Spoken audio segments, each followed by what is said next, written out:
So let's give a warm welcome for Jay Dickman. Thank you, Jay.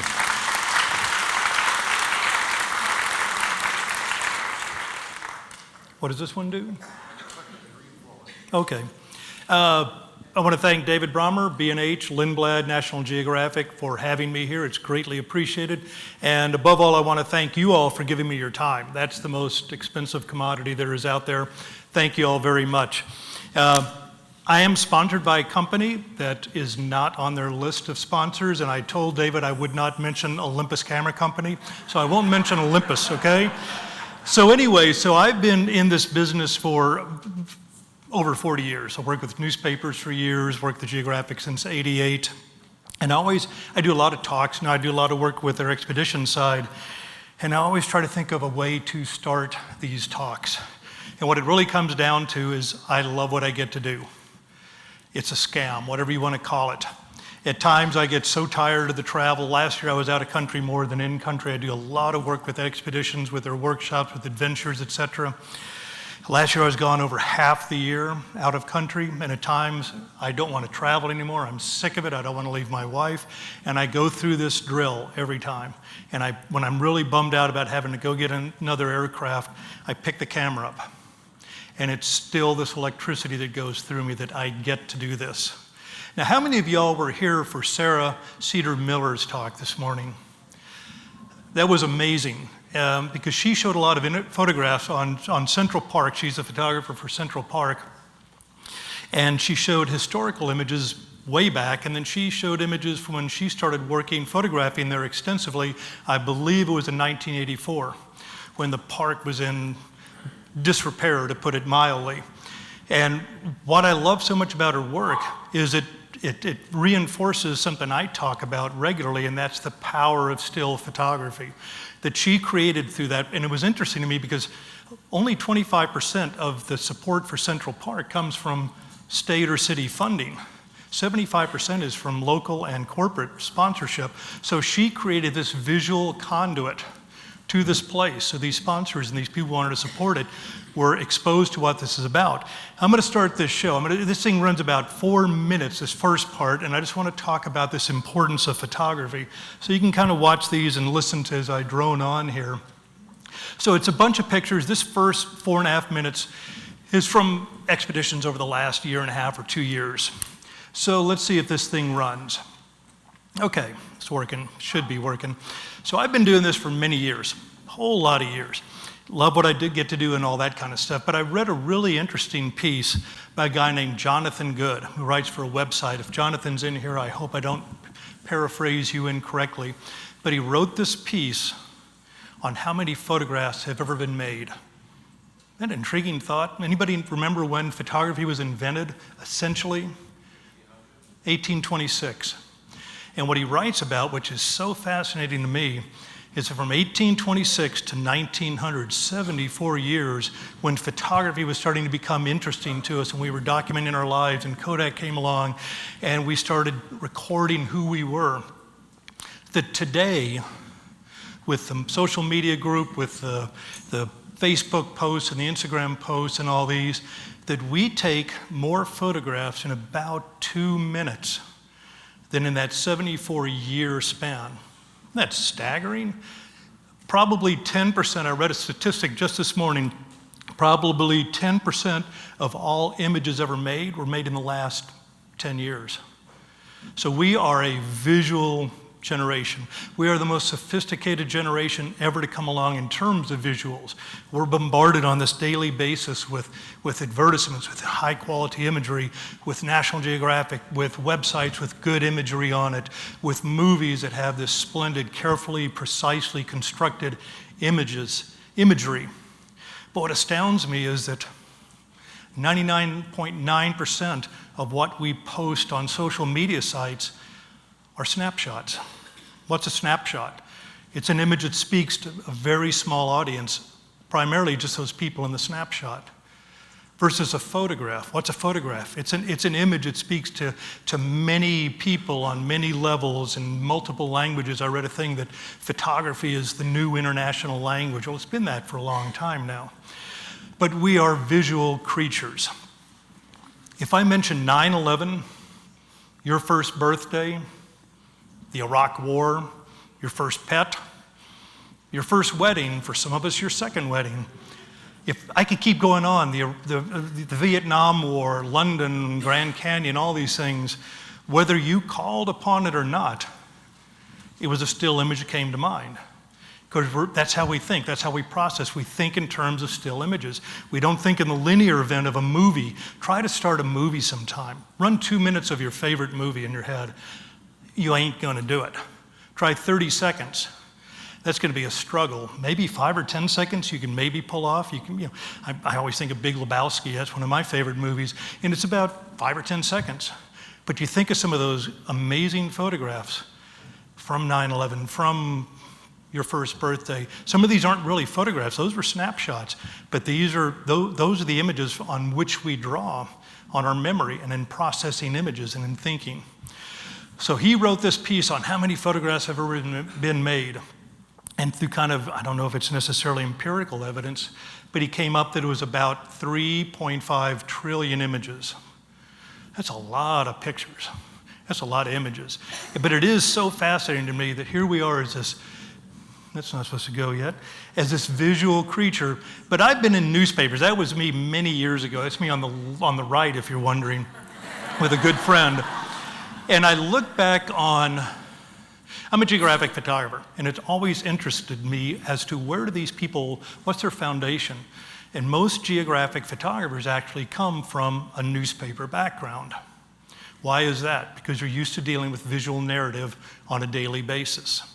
You're out there recording stuff, and I kind of broke it down like, well, that's pretty cool. And as a newspaper photographer, I worked many years ago as a newspaper photographer.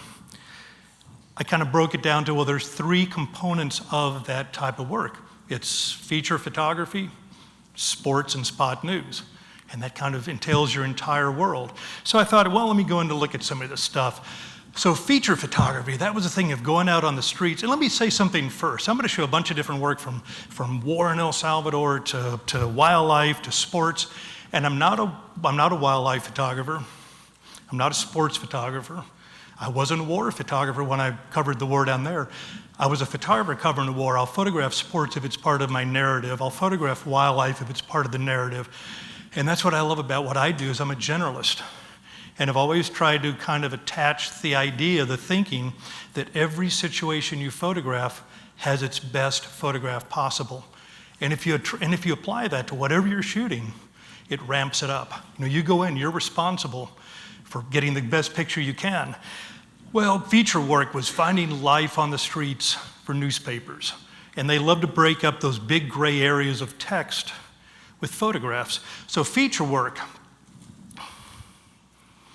I just was photographing this mystical and occult festival back in Dallas. I used to work at the Times Herald in Dallas. These 2 guys were awaiting introduction. It was a fire-walking guru, and it's the fastest draw on earth. And I looked and I thought, that is so cool looking, and click, you just shoot it.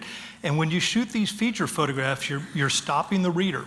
Our job as photographers is to stop the viewer in their tracks and pull them into your world.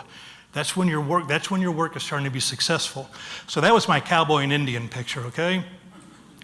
And then just seeing graphic stuff on the streets. I was driving back from covering a sporting event. This was back in the early 70s. This is really old stuff. But I saw this guy, blasting power blasting a cement or something like that. It's like, that looks so cool. It looks like out of some sort of 1950s science fiction movie.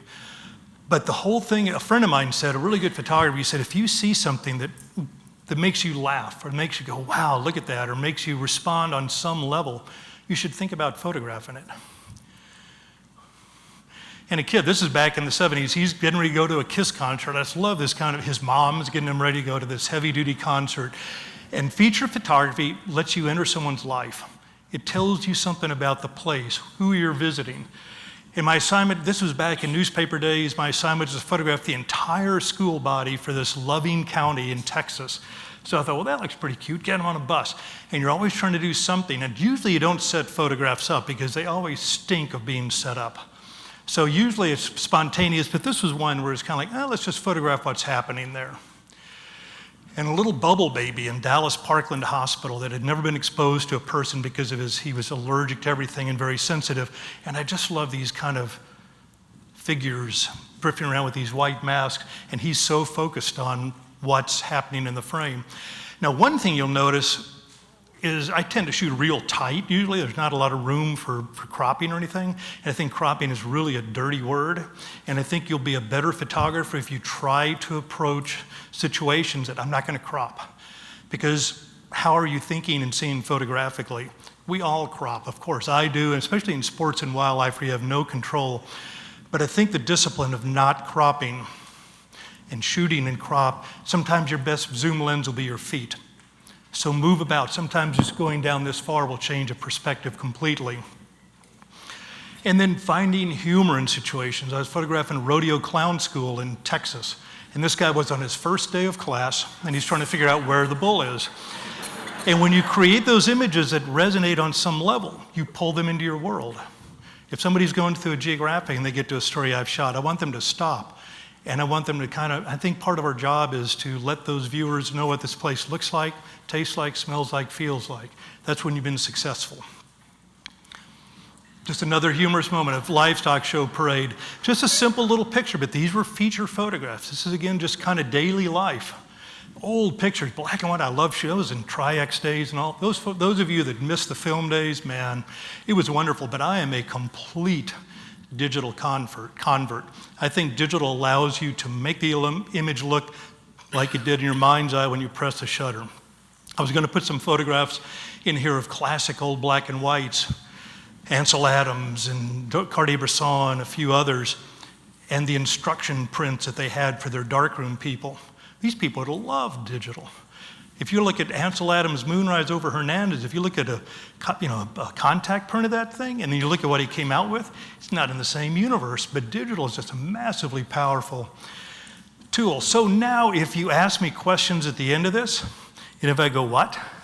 And you say it again, I go, what? It's because I used to photograph rock and roll, and it took out my hearing. So but it was great, and it was interesting because these now are represented in Morrison Hotel Gallery here in town and in California. Old black and white that was at the time was just fun. So was Janis Joplin and Sex Pistols with Johnny Rotten, and you were getting in there shooting stuff in the Who. I photographed all these amazing concerts. ZZ Top back in the 70s. So, and this stuff is selling as fine art now. Wow. Who'd have thunk? Led Zeppelin on their first American tour. But it was fun because, again, and this is all under that feature photography definition because you're photographing life. You're photographing what's going on out there. Mick Jagger and Keith Richards in a heavy-duty rainstorm in Cotton Bowl in Texas back in 1981. And it's funny, people ask me this. If you ask my wife, she'll tell you I'm maybe 18 mentally, maybe on a good day. And some people look at me and go, when are you going to retire? And it's like, retire? And then I read an interview with Keith Richards, and somebody asked him, are you ever going to retire? And he said, why would I retire? I'm not finished. And I think that's what an artist is. You're not finished. When you create a body of work that's a retrospective, it's kind of like, okay, I'm done. And to me, it's just this excitement of always looking for that image out there just still drives me. And this is Sammy Hagar or somebody in Dallas, and I didn't know enough then. I was just a 20-something-year-old kid with a camera, and I had a backstage pass, so I wandered out on the stage with Sammy out there, and that shot with a 20, so I'm this far from him, and he was rocking away, and I was shooting away, and it was kind of a fun thing. And then this is a Willie Nelson picnic. Drunk people, high people, crazy people, those were the photographers. Then you moved into the crowd, and it got really intense. But what I really like about this photograph, and I'm really very brutal on my own images, does it work or does it not? Should it stay in or should it not? But this picture still stays with me, and I'll tell you why. It's the moment. And that's what Ralph said yesterday, that moment exceeds everything. Got to be careful with that term. But what I love about it is you can look at his face. You can look at the curvature in his body. You can look at the musculature. These guys, there is mud and glass and everything in this. I saw this and I turned around, swung, and shot one frame. But what I love about this picture still, it gives you the intimacy that still photography will always provide. You can pick this image up. We ran it in the newspaper. You can look at it. You can study it. You don't have that luxury with video or film. I love film and video. But the intimacy and the power of still photography is so massive. So that's what I love about this picture. And then this Sports. Oh man, sports were great because it taught you timing. I shot NFL football for 16 years, and I shot Major League Baseball, and it was all about the moment and timing. And I often Ralph said something yesterday, what mode do I like to shoot in mostly? It's usually shutter priority. And because most of my work's about moment. And most often I couldn't tell you what aperture I was shooting. I don't care. I'm looking for the moment. And one technical suggestion to folks is think about using auto ISO. It's one of the greatest inventions since canned beer. It really is. In that you can either set the parameters of it. The camera is always going to default to the lowest ISO. Well, you want to get one or two more stops, well then set the minimum ISO, 400, 800. These cameras handle noise so beautifully today. And then, the holy trinity of exposure is shutter, aperture, ISO. Let the camera do the heavy lifting with ISO. Get it out of the way. These things are tools we're using. The better you know your equipment, the better your photographs are going to be. The better you can get that stuff to get out of the way, your images are going to be better because of it. And then just those funny moments, photographing junior league golf, just that nice moment. Moments don't have to be the wide receiver going up for the ball in the Super Bowl. That's a nice moment. It can be the quiet moment of this, or of two kids talking together, whatever. And then, missing the field goal. Oh my gosh, and you're always watching for those moments. And in newspaper work, it was amazing because you'd come back from a game and you spent 4 hours at a game and they were looking for one moment. The moment in the game. They wanted this because he missed the field goal in this game against Dallas. And just the intimacy of father-son in Dallas Marathon, urging the kid on to run. But this was an amazing training ground for me as a photographer. To be out there and working with a newspaper, I didn't have that luxury of, give me a week or so to work on this assignment. It was 3 to 5 assignments a day. And there's a great website that National Geographic has a page called Your Shot.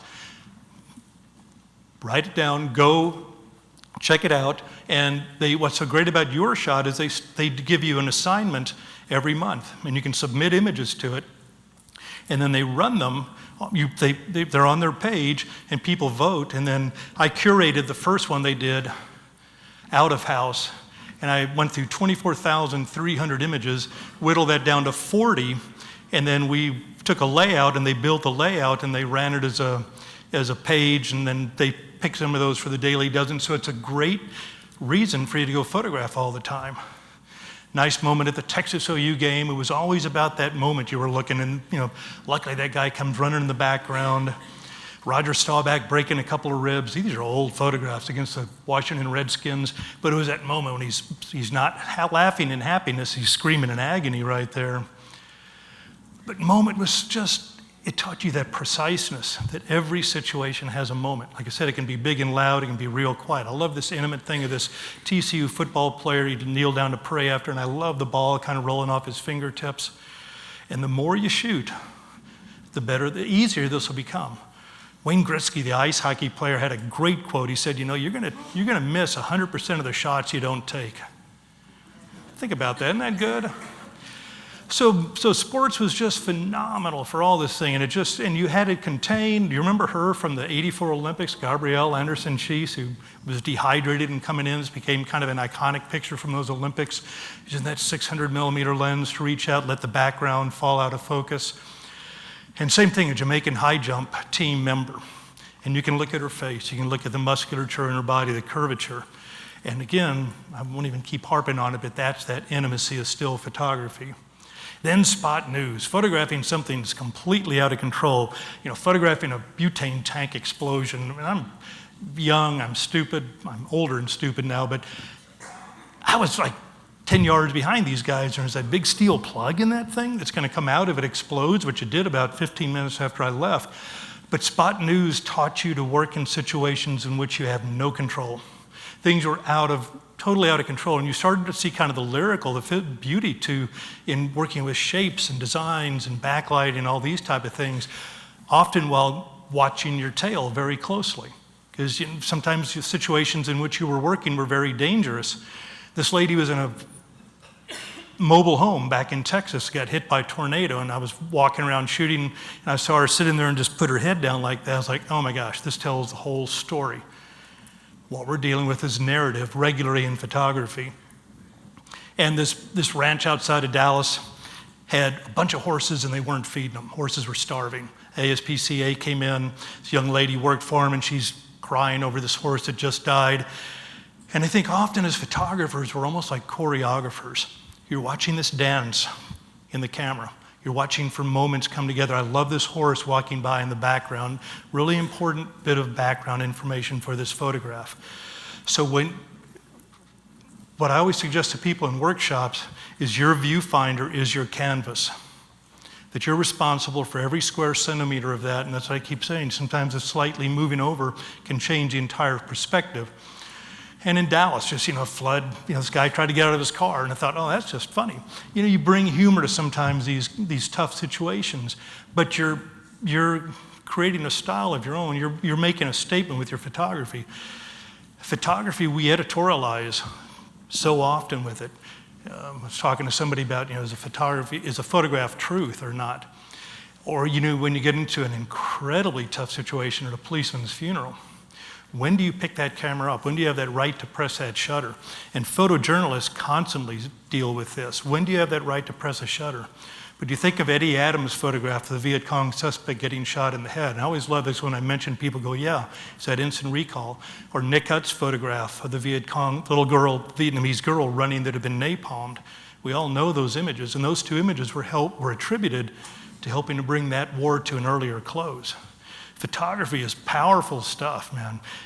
Peter Gabriel, the musician, started a foundation a few years ago. I think it was called Witness. And they were trying to get cell phone cameras into relief workers' hands on the front lines, often of potential human rights violations. And the leaders, dictators, whatever you want to call them, of these particular countries quickly learned how dangerous cameras were in people's hands. And so photographers became a target. That's why more photographers have been killed in Iraq and Afghanistan. We just lost a fabulous, amazing person, David Gilkey, yesterday.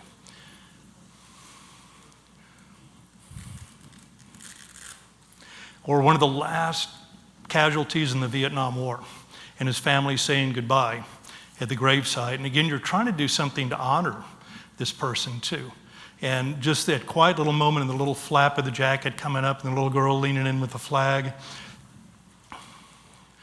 And then a situation in Dallas where some guy went by to repossess a car at a place, and the lady that owned it went crazy and she shot him, and the daughter came home, and so you get this moment that happens right away, and then 8 hours later you're waiting, and they take the older woman out.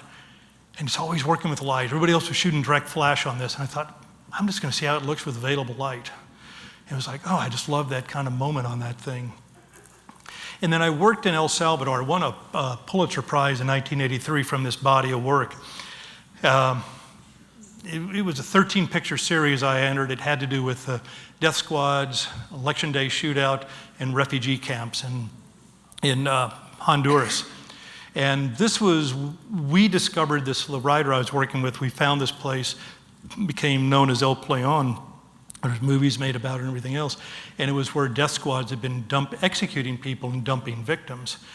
And I shot this. We heard this place existed. You'd always hear rumors of things like this existing. You'd go out there and it wasn't there. That was 99% of the time. Well, we heard this rumor that this existed, so we got up early the next morning, drove a taxi out there, started walking into this lava field, this lava flow outside San Salvador.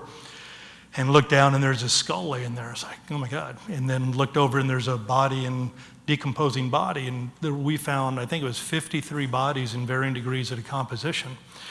I shot this and we ended up using this as the full top half of the newspaper on Sunday. It was a 500,000 circulation paper, and we did it intentionally so that that viewer in Dallas walking out on a nice spring day in their pajamas on Sunday morning with their cup of coffee would be confronted with this. So there'd be no ignoring this.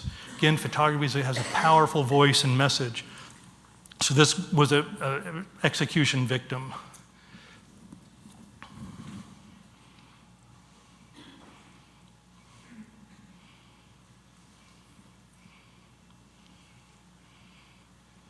And I did three trips down there, worked several months in El Salvador.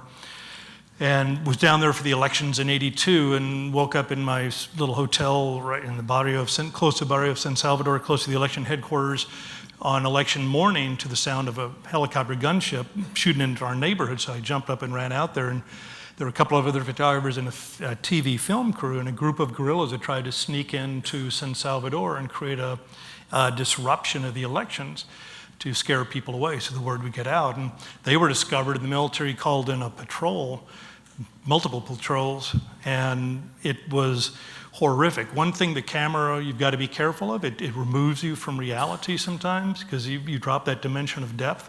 But this is one of the times I think it kind of helps your own sanity, because we were watching people being executed in front of us in very, very horrific ways. But this was early on when it was happening, and then they were and I'm not including there's a few images from it, and they were dragging the guerrillas out.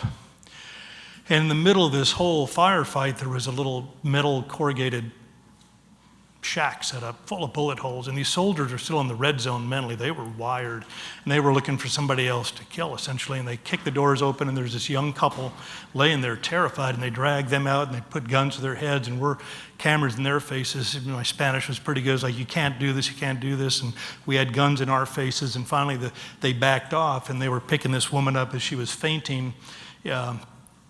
After that near call. And just a real simple picture, father carrying his child home who'd been killed in the war. And then we'll bring it up a little from here. This is the last picture in the series. It's a refugee camp in Honduras, and I just thought it kind of brought a hopeful light to this horrible, horrible event. But you always get asked the question, how many pictures do you shoot on assignment, as if quantity equates to quality?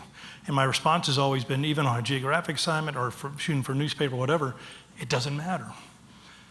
You shoot till you have the image. And where the discipline that I learned in film days has come in so valuably is that in something like this is film. You'd start shooting film. And as soon as you put it in, especially in situations like the shootout and everything else, you'd start doing a countdown, 36, 35, 20, 12, 10. Do I change film now, or do I slow down? So the methodical aspect of film was huge to me as a photographer. You know, the great thing about digital, Ralph said it yesterday, and I've always said it, the wonderful thing about digital, you can shoot all you want.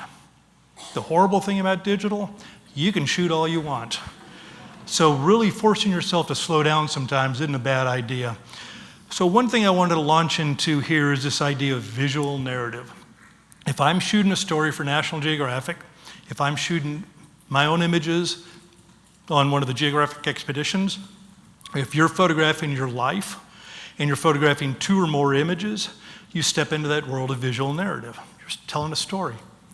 And I think there are 5 components to visual narrative. And if you take this and kind of think about it when you're out traveling, when you're photographing your own life, your own experiences, it'll make a more cohesive body of work where you will start creating narrative, telling a story, because that's what we are. You know, you think back to those Les Chevettes caves in France, and now older caves that have been found, some of those first visual narrative artists that were recording their story.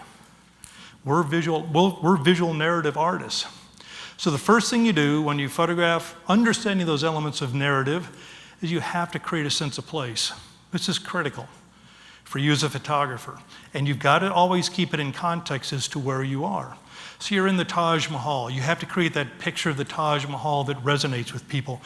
And it's got to be good, because if you don't have good photographs, and I was critiquing some work yesterday, and I was explaining that to a few folks, that if you have good picture, bad picture, it's a weak link. You're going to lose your audience. When you select your images, you have to be brutal, and you have to fall out of love with your photographs. You have to approach it, does this image work or does it not work? And then Taj Mahal just a couple of months ago, whole different critter. Look at that. And you've got to be ready to work. When you have atmospherics like this, it just makes ethereal light. So this morning it was like, oh my gosh, look at this, that's spectacular. Well, let's work this situation. That's on the backside of the Taj, right above the Yamuna River. And just this incredible fog coming through, and it's like just gorgeous. And then saw this on the side mosque to the Taj. 2 guys wandered out. I'm using one of those Stingray neutral density filters to darken the sky. because the exposure, the dynamic range was too great, that light to dark was too great. And I just love these two little guys with that amazing building, the top of the side mast just being lit in that incredible light. And then Myanmar, that was shot a couple of months ago too. Oh, fabulous place, and a lot of people are going to Myanmar now. It's really wonderful. You ought to get there sooner than later because now they're restricting people getting up on the temples in the area where they have the 3,000 plus temples. But when you see something, think about, and you want to photograph it, how can I execute it? You know, a friend of mine, she said that photography is all about problem solving, and it really is. You see something, you go, wow, click. And if you have that luxury of time, that it's maybe a little static or whatever, but shoot it, and then think, what's wrong with that picture? Well, you know, you start, and I see a lot of aspiring photographers make a big mistake in that when something really cool is going on, you tend to center it, and you forget to look at the edges. You know, do that, shoot it, but then start thinking, well, how can I improve this? Maybe just by pulling this over this far, it'll improve the structure of the photograph hugely. On one of the Lindblad trips to the Antarctic and Grand Didier Channel, you know, all day, all afternoon, the light was awful. Then all of a sudden it breaks out for that last 15 minutes. If you don't have your camera with you, and if you're not ready, you ain't gonna get the picture. And it really comes down to a thing in our workshops, what we insist on our students is when you put the camera on around your neck, it's like a switch is going on in your head. You're thinking and seeing photographically. My daughter and I, we hiked in Taurus Alpine last year, and that's where I told her I'd get her picture in this thing. But again, it's sense of place, and I love bringing that. I love doing Where's Waldo photographs. That you create a photograph that's, oh, that's really nice, and then you wait 1001, 1000. Oh, look at that second part. You're engaging your audience that much further. Story on the Tatshenshini-Alsek River up in Alaska, using leading lines. And I always suggest, you know, these rules of photography are great, and the better you know the rules of photography, the more you know when to break them. And it works when it works. And that's Angel Falls in Venezuela, southeast Venezuela. Oh, you do that establishing picture, the big one, then you move in a little closer for a little bit more sense of detail. So I shoot a lot from helicopters, and I have both doors up on the back. I'm on a climbing harness, so you can stand way out to shoot. It's really wonderful. And when I travel, I'll often take the window seat, and people get on the plane, and they look and go, like, God, that guy's never traveled before. He's got his camera up. But did anybody see that rainbow over Lower Manhattan yesterday? Oh, why was I at B&H? I should have been over. Oh man, it was amazing. It was just a stunning looking picture. And in far western China, Kazakhs driving their horses up in the summer months, and it's kind of a layered photograph again that you have the sheep in the foreground, riders in the yurt in the back, more people in the background than the background mountains. And working in these layered photographs is really fun because it forces you to watch every component in that photograph. I love shooting with my iPhone. I shoot it all the time. I shot a picture of you all when I started this. And I think Apple's ad campaign is amazing, beautiful images.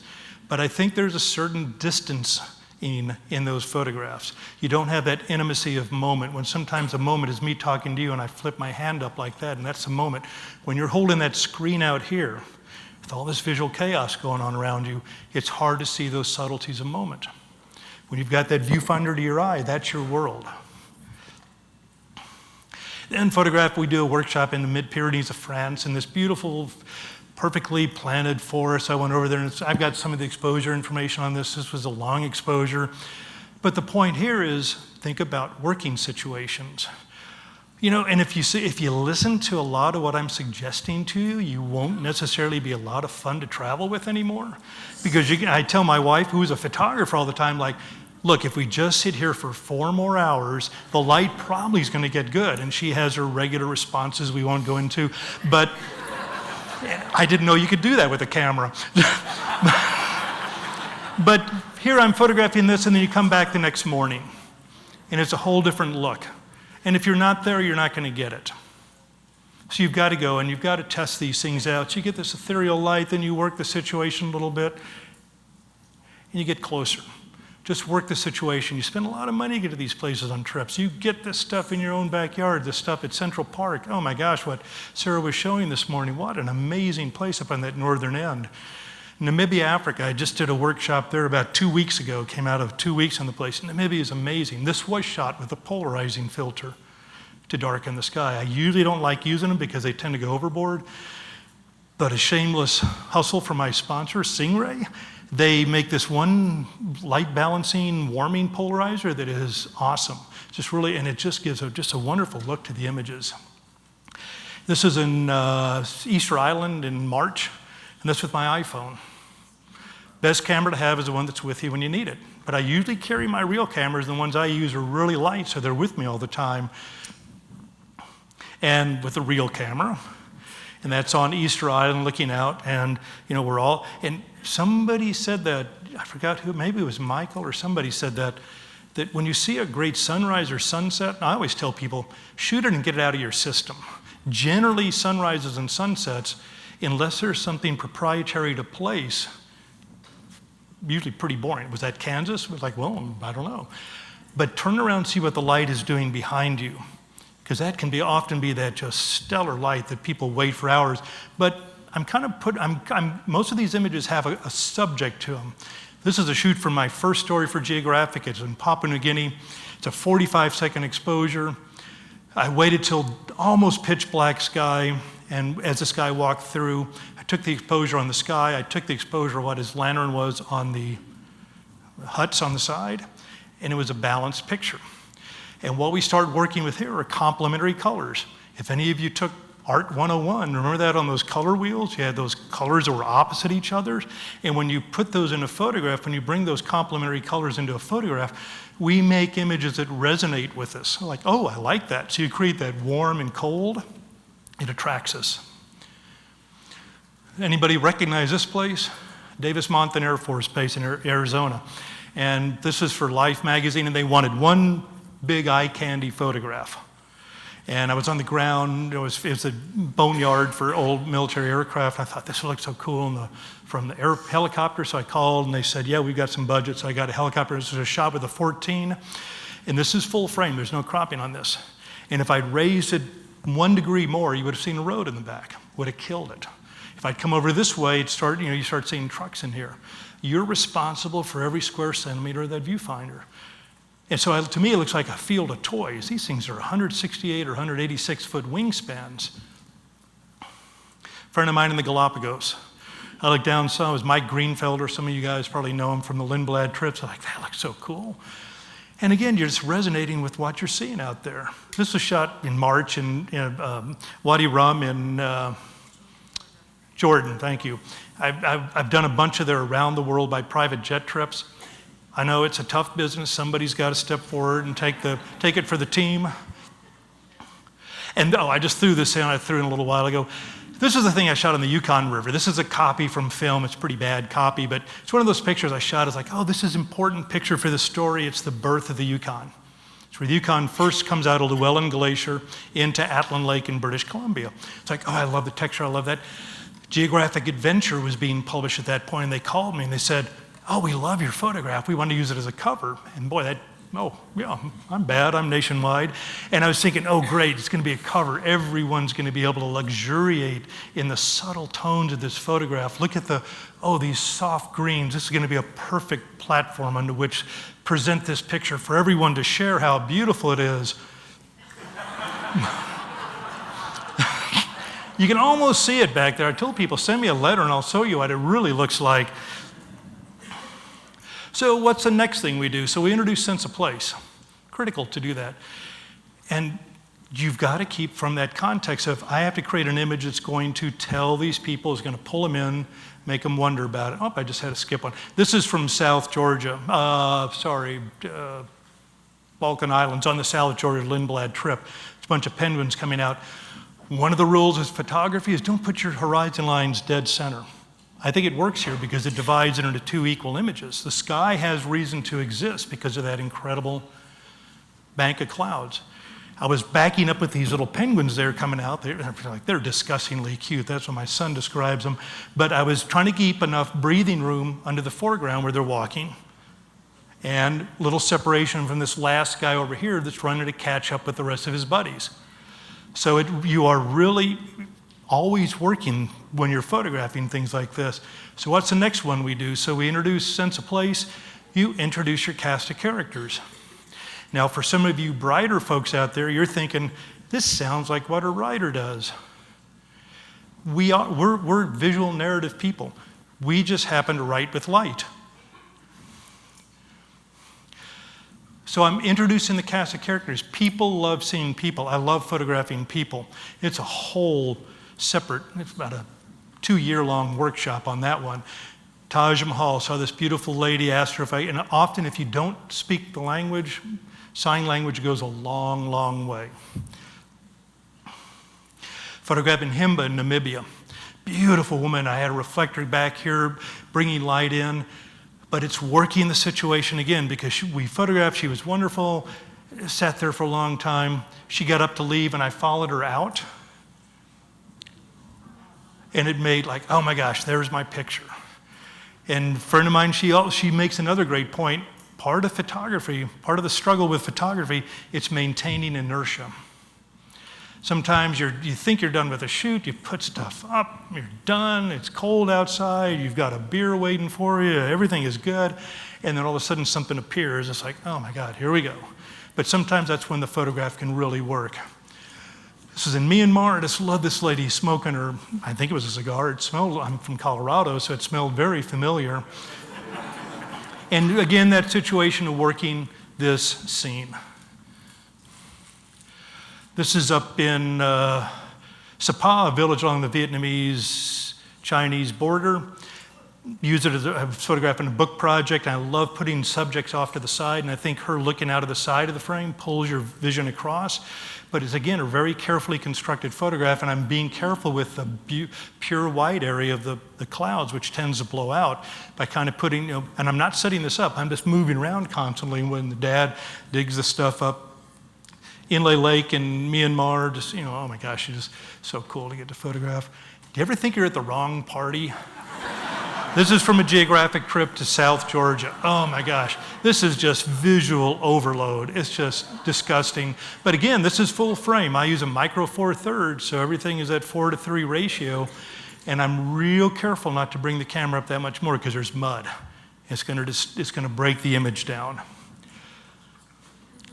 Trying to bring a quirky, different look to Machu Picchu. Chase that darn llama for an hour trying to get the thing, and then finally he was looking at me and spit on me and left.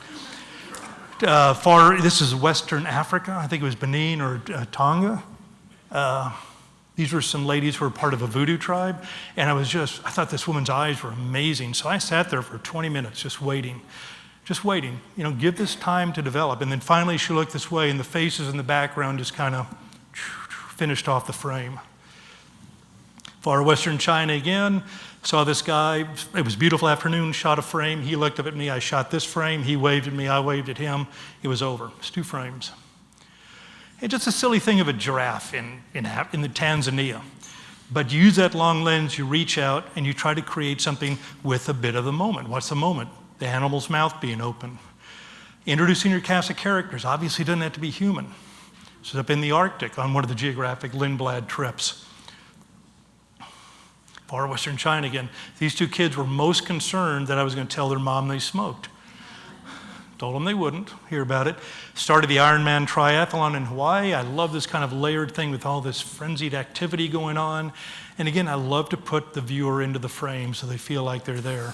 South Georgia, hanging off the edge of a 200-foot drop-off to photograph this chick. This is an environmental portrait because I'm bringing information about place in with the chick. Tiananmen Square, this is actually about 4 days before the events happened there. It's a long, involved story I won't go into. A friend of mine in Du Bois, I do a workshop in Du Bois, Wyoming regularly through geographic workshops. And good friend of mine, Buck, and his daughter, and I loved her eyes. And I waited till Buck looked down at her so I didn't have his eyes because I saw a study once on what we look for in photographs. First thing we look for are eyes. Second thing is sharpness, then diagonals. And this is Buck again, sitting around a campfire. And I've got that warm light of the campfire with the cold light of late afternoon light, giving me that complementary color thing again. I think it's 1600 ISO with that micro 4/3. You can't shoot high ISO? Oh, I didn't know that. Portraits, get as tight as you possibly can. This is a bear hunting guide up in Yukon territories, and I love the smoke dragging out of his mouth. That's a little moment in this thing. And I don't have a thing for cigarettes. I don't smoke, but I like this. It was in Leningrad, New St. Petersburg in Russia. He's a comedian at a comedy club waiting introduction. I just love this quiet moment. And you probably figure out this is not Kansas from the information. That's part of what an environmental portrait will do. Easter Island, so I'm photographing the Moai heads out there in this real boring picture. By the simple thing of light painting, you create a depth and information for your viewer. Tony Redhouse at Geographic used to do a wonderful workshop, and I'm trying to incentivize Molly here, at Miraval. But this is a Native American dancer, and I have my wife over here using a flashlight to warm him up, to again use that complementary colors. This is a Hadza tribes member in Tanzania, and one of the oldest genetic bloodlines on Earth, and he's waiting out in the middle of the day, the heat, in this tree. And portraits, God, we love seeing people, we love sharing. And this is a Bedouin in Jordan, and you're thinking, this guy looks rough. But again, we editorialize with photographs, so I step back and shoot another picture of him. A whole different persona comes forward, doesn't it? Completely. Easter Island in March, just love this guy with one of the heads in the background, and you wait for that good moment, because I asked him to come over there, and he was looking at me, and a friend of his came over and started razzing him. He started reacting to him. A teacher in India, I'm in a small school there. Love this portrait of this guy in the baby Taj Mahal in India, that reflected light. Oh, just fabulous light. And this is in a village in India where they have created a water system purification, medical system, school. So this kid is drinking from a water pump that the water is purified. But you see these moments, and you've got to be ready for it. This thing lasted about a half second, literally. In Marrakesh, this guy, he's feeding the fernache, which is feeds the hot water in the hot tubs in town there. Weddings, oh my gosh, I don't have enough time. Weddings are amazing to photograph. This is in Dubrovnik, and in China, a wedding. And I was photographing this thing for Life magazine, and the oldest postman in the US. So I was with this guy, and it was like 3 days, and there was no picture happening.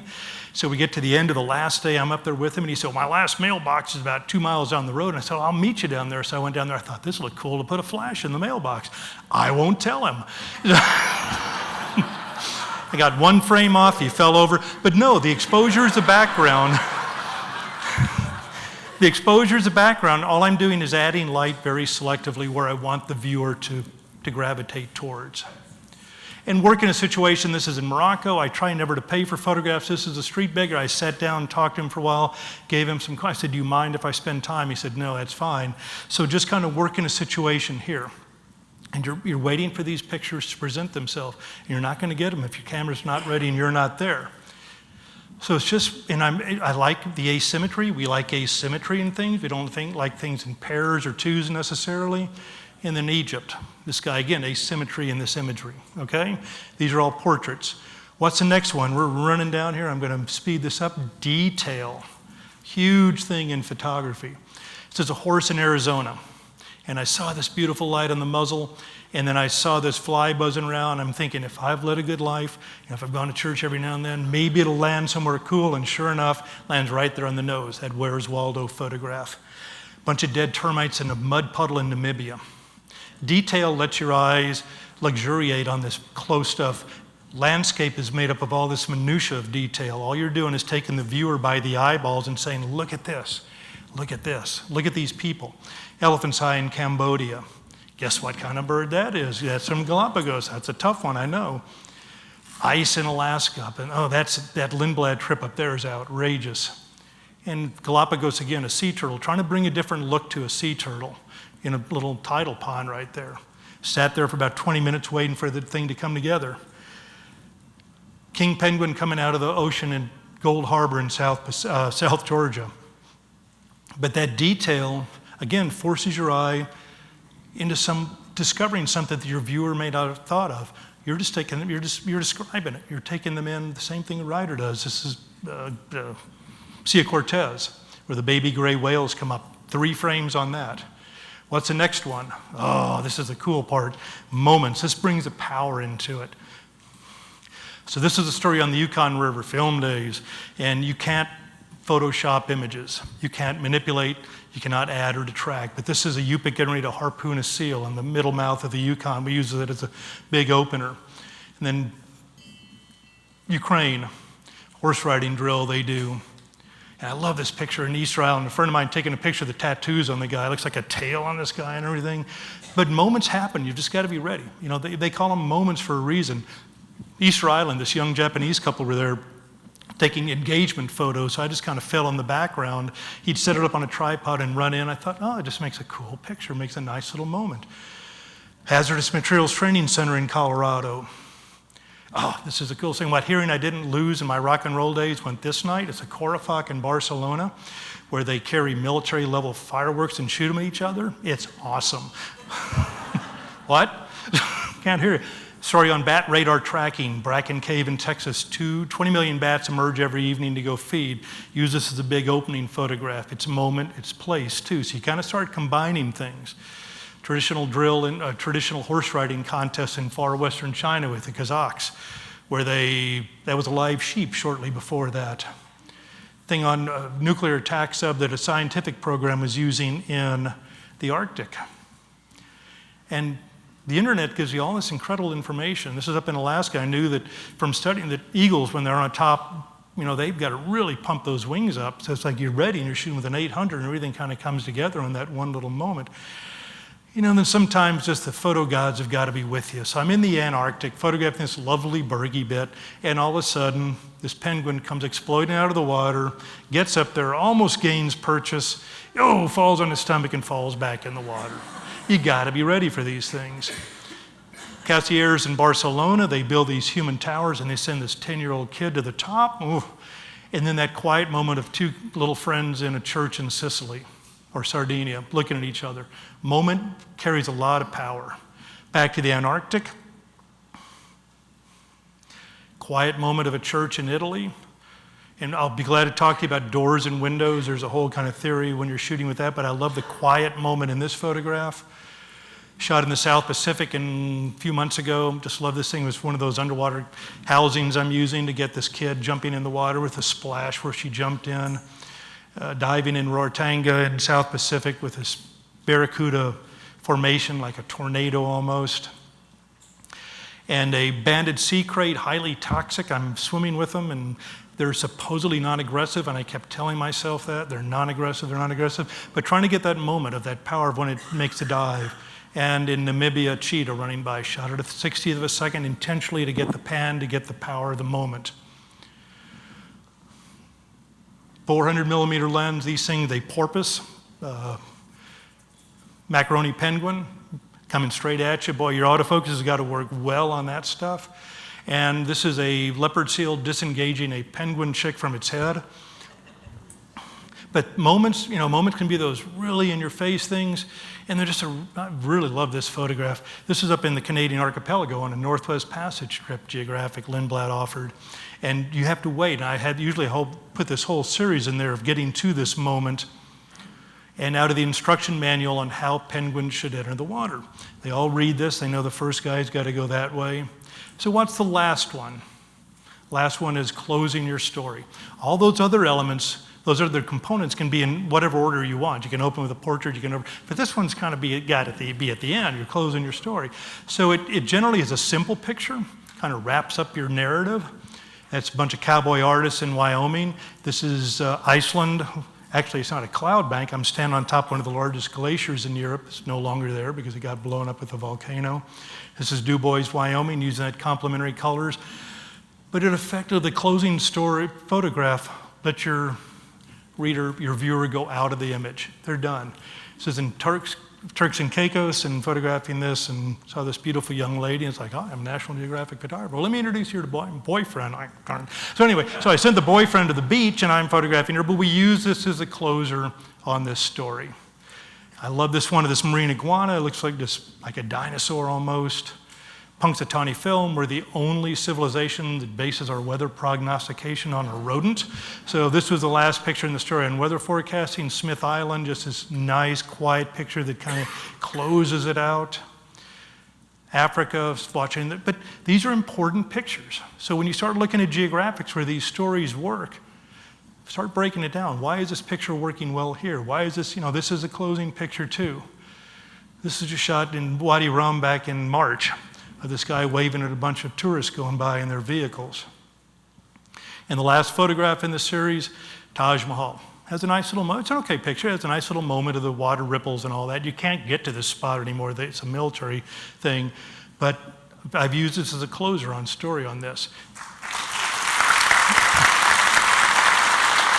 Whether you're a hobbyist or a professional, B&H has the answers to your questions. Experience a world of technology at our New York City Superstore. Connect with us online or give us a call.